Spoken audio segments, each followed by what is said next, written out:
Ya, saudara, polisi menangkap pelaku pembunuhan terhadap seorang petani di Kabupaten Jeneponto, Sulawesi Selatan. Diduga karena persoalan sengketa tanah yang tidak selesai, pelaku membunuh korban. Polisi berhasil menangkap pelaku pembunuhan seorang petani di area persawahan di Desa Lentu, Kecamatan Botoramba, Kabupaten Jeneponto, Sulawesi Selatan. Sebelumnya warga desa geger saat mengetahui adanya jenazah yang bersimbah darah tergeletak di pinggir sawah dengan sejumlah tusukan di perut korban. Usai penyelidikan dan penyidikan, polisi menangkap seorang pelaku pembunuhan.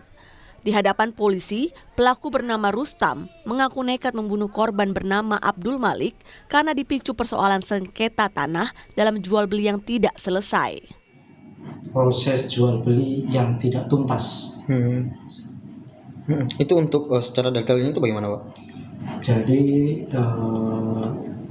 proses jual beli itu baru dibayar 5 juta dan sisanya itu yang awalnya dibayar secara bertahap namun tidak pernah dibayarkan.